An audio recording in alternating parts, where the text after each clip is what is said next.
cleaned up, and it's sometimes referred to as stage 2 or secondary key animation.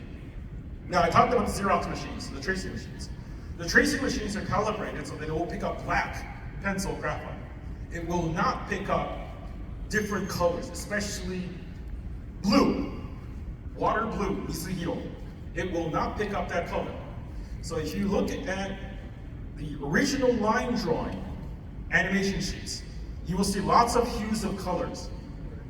And if there's a lot of blue, that's because the animators and the directorial staff knows it will not be picked up by the Xerox machine. So they can have different notation about what's going to be here and there. Red and yellow are other colors that are often used to delineate different line areas. Sometimes they're called irotoresu, that's where tracing is conducted using different colors.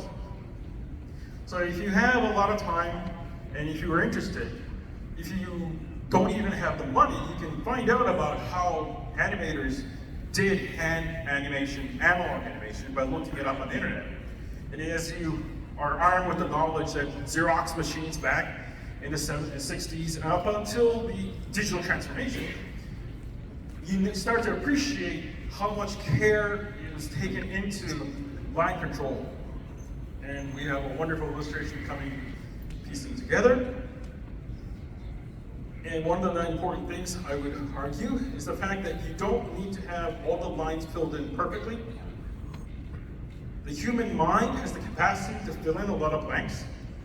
So sometimes just putting in the right lines and the right weight at the particular location gives it an interesting feel.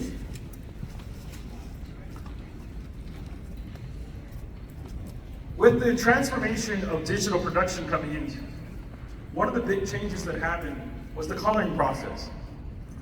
If you remember old cell animation, you may not have ever seen it, but the best way to describe it is you take a big sheet of glass, you color something with buckets of paint from the underside.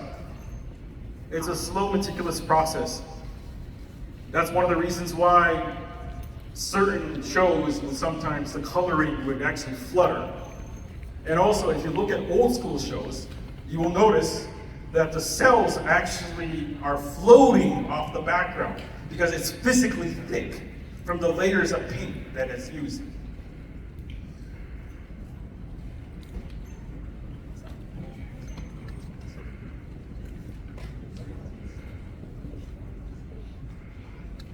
So let me first say that this illustration is about to be finished, and he'd like to introduce himself once more and also talk about this illustration.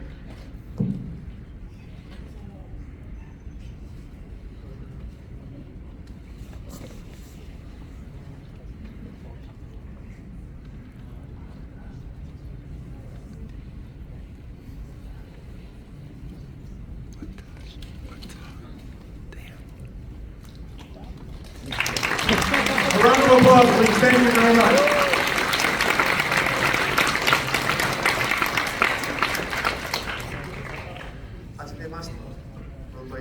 Hello, nice to meet you all. My name is Akio Watanabe. アニメーターをやってます。 I'm an animator. 今回は、去年まで日本で放送されていたファントムトリガーというアニメーションのトーカというキャラクターを描かせていただきました。 So I've been very nice to have to draw this illustration, Polka, from the show that I was working on until last year. And I hope you like it.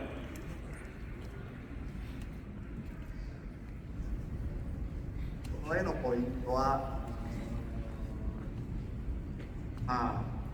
このトーカというキャラクターはちょっとこう強気なキャラクターで、 Polka is an aggressive type of character.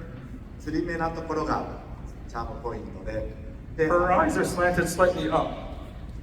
2つのお下げがあると。 And the two side bangs are very characteristic for her. あとはこうスカートがなびいてて、ギリギリでパンツが見えない。